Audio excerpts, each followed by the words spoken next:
3-in-1 services hatid para sa District 4, serbisyong tinatawag na 3-in-1. Libreng tuli sa buong 4th District na sinimulan noong Mayo 21 at matatapos ng May 27, ginanap sa buong distrito para sa mga bata na nasa edad na maari ng tuliin. Proyekto ito sa pakikipagtulungan ni 4th District Congressman Toph De Venecia, former Speaker Joe De Venecia at ang nagbabalik na Gina G. Congresswoman Manay Gina. Sinimulan ito sa bayan ng San Jacinto kahapon at ngayong araw sa bayan ng San Fabian.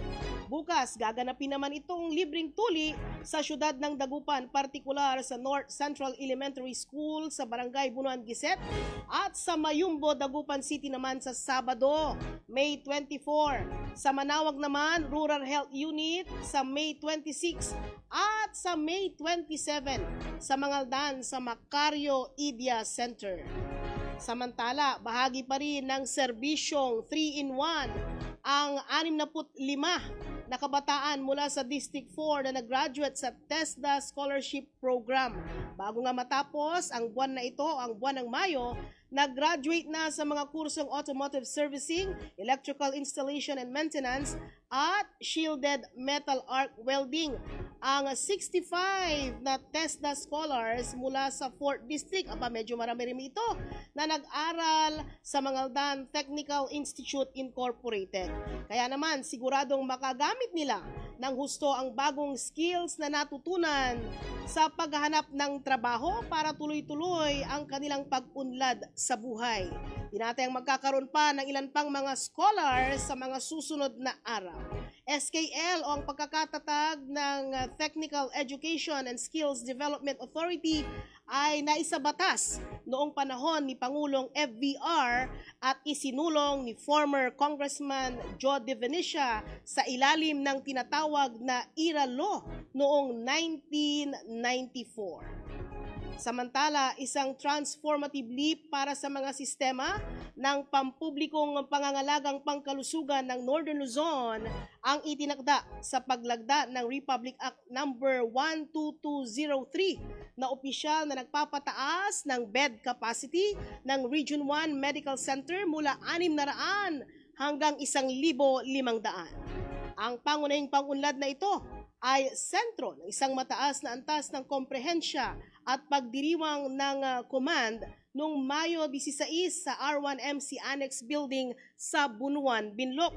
Nagtipon ang mga executive official, mga opisyal ng kalusugan at mga stakeholders sa komunidad upang ihanay ang mga estratehiya at ipagdiwang ang pagpasa ng batas na inaasahang magpapabago sa pangangalaga ng pasyente sa buong Rehiyong 1. Ang bersyon ng Senado ng Republic Act 12203 ay pinangunahan ni Senator Bongo, isang masugid na tagapagtaguyod para sa kalusugan ng publiko.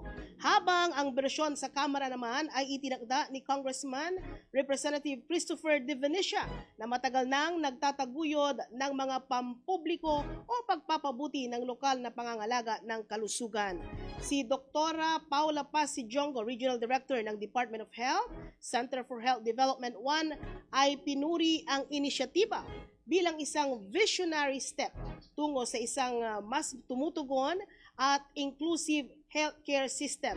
Sinamahan siya ni Dr. Joseph Roland Mejia, Medical Center Chief 2 ng R1MC at Dr. Michael Canto.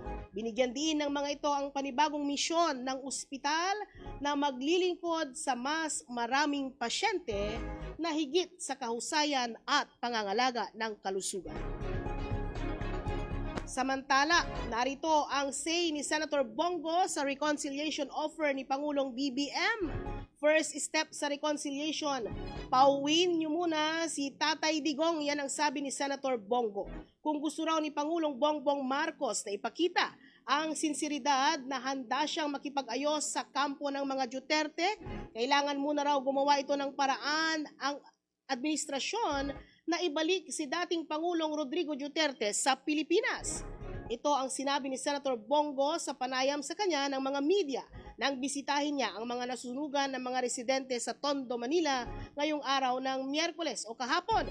Ayon sa senador, ang pag-uwi ni dating Pangulo mula sa The Hague ang first step sa pag-aayos ng dalawang panig dahil si PPRD naman ang dapat na unang kausapin ng mga Marcos kung magkakaroon man ng reconciliation. Panoorin ang sinabi ni Senator Bongo. Importante rito yung sinseridad po ng bawat isa. Kung gusto niyo po ng reconciliation, pabalikin niyo muna si Tatay Digong. Siya naman po ang dapat kausapin. Siya yung Elder Duterte. At siya po yung nagserbisyo sa ating mga kababayan. Yung nakaraang 6 na taon, ginawa niya po ang lahat ng sakripisyo.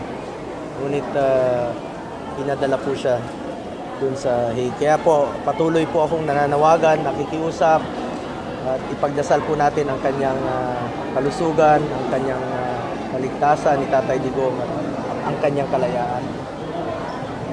Importante rito sa pag-uusap na yan, kung sakali man merong pag-uusap.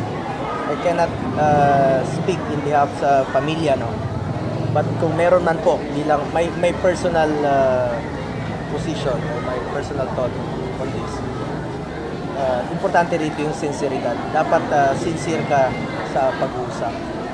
At unang hakbang dyan ay pauwiin si Tatay Digong. Kung kaya niyo pong ipadala sa loob ng 14 na oras si Tatay Digong, alam kong kaya niyo pong ipabalik rito sa lalong mabilis na panahon.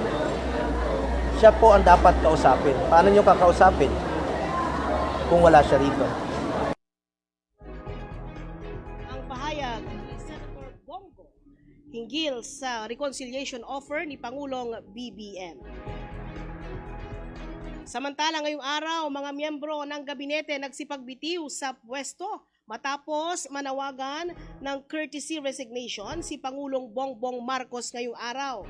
Nauna rito, inatasan ni Pangulong Ferdinand Bongbong Marcos Jr. ang lahat ng kanyang cabinet secretaries na magsumite ng courtesy resignation ayon sa Malacanang. Ang direktiba na ito ay sinadya upang i-recalibrate ang kanyang administrasyon kasunod ng mga resulta ng 2025 midterm elections. Ayon sa Pangulo, hindi ito negosyo gaya ng dati, panahon na para iahon o iayon ang gobyerno sa inaasahan ng mga tao, sabi ng Pangulo. Hindi rin daw ito tungkol sa mga personalidad, tungkol ito sa pagganap ng pagkakahanay at purahan. Sinabi ng Malacanang na ang kahilingan para sa courtesy resignation ay naglalayon upang bigyan ni Pangulong Marcos at kinakailangan ng flexibility upang masuri ang pagganap ng bawat departamento at magpasya kung sino ang mga individual na mananatili sa kanilang mga posisyon na umaayon sa mga binagong prioridad ng kanyang administrasyon. Binigyan diin ni Pangulong Marcos na bagamat maraming miyembro ng kanyang kabinet o gabinete ang nagpakita ng dedikasyon at profesionalismo, ang pagbabago ng mga pangangailangan ng bansa ay nangangailangan ng panibagong pagkakahanay upang mas mapabilis na mapatupad at ito'y makatutok sa mga resulta ng pag-iisip ng pamahalaan. Inaasahan nila ang resulta, hindi politika at hindi excuses. Narinig nila ito sa kanila at kikilos tayo anilang dagdag pa ng Pangulo. Bilang pagsunod sa direktiba ng Pangulo, nagsumite ng kanyang courtesy resignation si Transportation Secretary Vince Dizon. Alinsunod ito sa direktiba ng Pangulo na muling iayon ang gobyerno sa inaasahan ng mga tao at tiyakin na mas mabilis at mas nakatutok ang aksyon upang matugunan ang kanilang pinagpapahirapan. Kasama rito ang Department of Transportation. Ginagampanan ni Vince Dizon ang tungkulin ng DOTR noong pang February 21, 2025 na humalili kay Jaime Bautista. Di nagtagal pagkatapos ng kanyang appointment, iniutos niya ang pagsuspindi sa patakaran ng no RFID, no entry na ibalik sa Marso. Ang pamumuno ni Dizon sa DOTR ay namarkahan ng matinding pagtutok sa road safety. Inutusan niya ang LTO na kumilos ng maingat laban sa mga motorista na hindi sumusunod sa mga batas trapiko. Nag-resign na ba ang inaasahan ninyong mga secretaries. Kinabibilangan ito ng mga sumusunod. Ang Executive Secretary si Lucas Bersamin, Foreign Affairs Secretary Enrique Manalo, Finance Secretary Ralph Recto, Defense Secretary Gilbert Teodoro, Justice Secretary Remulla, Interior Secretary Jovic Remulla, Agriculture Secretary Francisco Chu Laurel Jr., Trade Secretary Maria Cristina Roque at marami pang iba. O may mga secretaries na tagalalawigan ng Pangasinan. Nakapag-sumiti na kaya sila ng courtesy resignation. Ang mandato naman ng mga nahalal na mga maglilingkod sa atin, partikular, ang mga nahalal na opisyal. Yan po ang ating pupuntuhan sa Viewpoint ngayong araw na ito sa ating editorial sa pagbabalik ng programang Viewpoint. Programang Viewpoint, kasama pa rin po ninyo ang inyong abang lingkod, Janice Hidalgo. Siyempre, pagkatapos po ng ating balita, tutukan kaagad natin ang ating Viewpoint, ang ating editorial, mga mandato para sa mga nahalal na politiko. Ano nga ba mga mandato ng nahalal? Halal po hindi yung karne. Mga nahalal na boto natin. Tapos na ang halalan, tapos na ang eleksyon, tapos na yung kanilang pagpapakitang gilas at pagpapromise, pangangako sa atin. Ngayon naman po ay kukunin na natin ang mandato ng mga nahalal. Ano nga ba ang mga ito? Ang isa sa kanilang mandato ay paglingkuran ang kapakanan ng publiko. Kumilos ng may integridad at katapatan at itaguyod ang konstitusyon. Inaasahan din sa kanila na sila ay dapat mamuhay ng tinatawag natin na yung modesty ba. Kahit pamilya mayayaman na ang mga ito, kailangan ay modesty. Magpakita ng kakayahan at uunahin, ito importante ito, uunahin ang kapakanan ng publiko kaysa sa pansariling pakinabang. Yung ding mga supporters ng mga ibinoboto ninyo, dapat makita natin kung ang mga ito, ang layunin ba ng mga ito ay para sa taong bayan, para sa publiko, o para sa kanilang sariling pakinabang o sariling kapakanan. Kumilos ng may pagka-makabayan at katarungan habang tinitiyak din ang mahusay at epektibong paggamit ng pampublikong mapagkukunan. Kasama po dyan yung mga perks of government officials. Ano po ang mga ito? Pagkakaroon ng kanilang mga staff. Siyempre, marami po tayong inaasahan ngayon, yung tinatawag nating mga political accommodations. Yung mga tumulong sa mga politiko bago po sila nahalal, mga pinangakuan ng mga politiko, kaya naman marami lumabas yung talagang kanilang mga kulay. Kunyari sila ay para sa publiko, pero hindi, sumuporta sila sa mga kandidato para makakuha ng perks. Makinabang sa perks. Ano po yung mga perks na yan? Siyempre, appointed political accommodations. Yun pong mga sip-sip sa mga kandidato noon na nahalal, mga nanalo. Pagkakataon na nila, syempre, nanalo po sila, sumipsip po sila ng todo, ipinakita nila yung kanilang pagsuporta sa mga politiko. Yung iba, hindi ho para sa taong bayan, yung iba, sumipsip ng todo para makakuha ng political accommodation. Para makakuha ng perks of the government. Ano po yung mga perks of the government na ibinibigay ng mga politiko doon sa mga politically accommodated personalities? Siyempre, posisyon sa gobyerno, number one. Kapag nakakuha ng posisyon ng mga ito, anong meron sa kanila? Pera, siyempre, kontrata sa gobyerno, sasakyan ng gobyerno, driver ng gobyerno, gasolina, diesel, bayad sa kuryente sa kanilang bahay. Naku, wag na kayong magkunyari. Marami pong mga ganyan, politically accommodated, ginagamit ang resources ng gobyerno para po mabayaran yung kanilang mga sariling bills. Para mabigyan ng trabaho yung kanilang mga anak. Marami po kasi sa mga politically accommodated, mga tinatawag nating mga spoiled brats. Ito yung mga anak na mga sumuporta sa mga politiko na walang mapuntahang trabaho kasi mga walang pakinabang sa mamamayan, mga tambay ng mamamayan. Pero makikita nyo mga political accommodated, sila yung mga nagninegosyo, suppliers, sila yung mga ina-appoint ng mga politiko para gumanap sa mga posisyon na hindi naman talaga nila ginagampanan ng tama. O yan mga sip-sip to the politicos. Diba? Diba? Pero may mga pananagutan po sa tao lahat po ng ating mga ibinoto. Ano po ang mga ito? Ang mga nahalal na opisyal. Kinakailangan tiyakin po nila na gagampanan ang kanilang tungkulin na lubos at may responsibilidad. Tsaka syempre yung integridad at katapatan. Dapat po sila magpakita ng integridad, katapatan at kahusayan sa kanilang mga tungkulin. Kumilos ng may pagkamakabayan. Yung mga ginagamit ninyong mga gamit ng gobyerno, sorry, nandito yung halimbawa, meron kayong nadaanan sa mga opisina, hindi naman ginagamit ng mga ilaw, mga, di ba? Magpakita rin ng modesty. Syempre, pag hindi ginagamit, patayin natin yan. Parang sariling bahay din. Syempre, itong mga ito binabayaran ng taong bayan. Komentahan natin yung ating Dagupan City Health Office. Lalong-lalo na yung ating mga BHW. Dagupan City ang pag-usapan natin dito. Congratulations dun sa mga BHW, dun po sa mga nagsisilbi para masiguro na mabibigyan ho nila ng mga serbisyong pangkalusugan yung ating mga kababayan sa Dagupan. Napakadami nag-a-avail ng animal bite services. Kailangan ng syudad natin ng maraming stock ng anti-rabies. Si Paloma yung ating health officer dyan sa yung ating mga nurse dyan. Nurse po to, si Paloma. Kaya nga lang, nitong Lunes, sorry po, pero kailangan malaman po ninyo ito, Lunes na Lunes, walang doktor sa ating Dagupan City Office.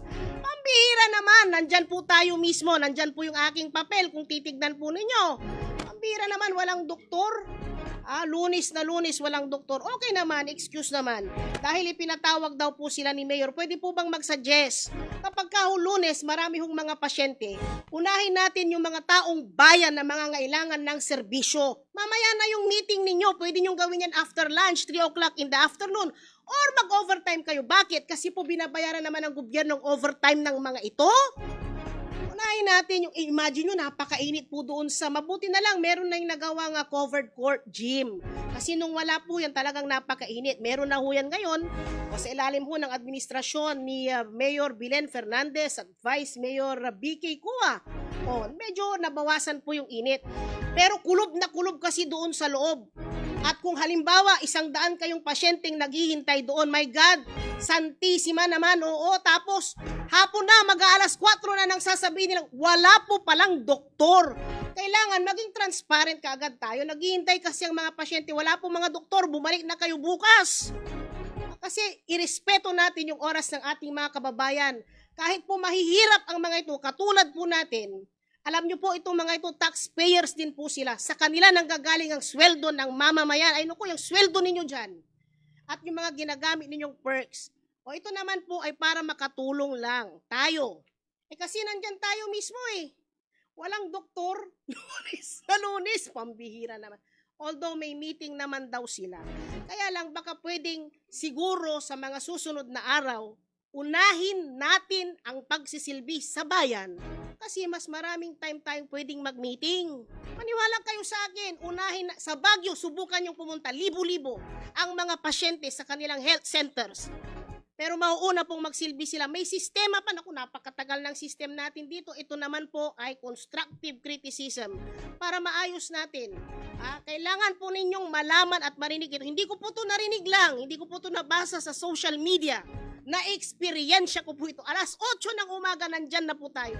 Uuwi na tayo mag-alas 4 sa kanila, sabihin wala palang doktor. Pero salamat, meron tayong libreng anti-rabies. Kulang tayo ng supply ng anti-tetano. Sapagkat yun ang wala, binibili ng mga pasyente. Kailangan nating bilhin itong mga ito. Kailangan bilhin itong mga gamot na ito. Mandato ng mga nahalal na opisyal, hindi lamang po mga nahalal. Tignan nyo, pinagre-resign. Courtesy resignation, yung mga hindi effective sa kanilang mga opisina. Baka pwedeng ganun din ang gawin natin, hindi lang sa Dagupan City in other localities, in different provinces, in different cities. Pag hindi effective yung kanilang mga, baka pwede na rin kayong mag-resign. Sayang ang sweldo ninyo dyan. Babalikan naman po natin ang mga tatalakayin natin ngayon. Mga online sellers. Tama ba yan ating i-discuss ngayon? Online selling? Taxes tungkol dyan, makasama naman po natin ang ating mga kawani ng Bureau of Internal Revenue sa pagbabalik po ng programang Viewpoint.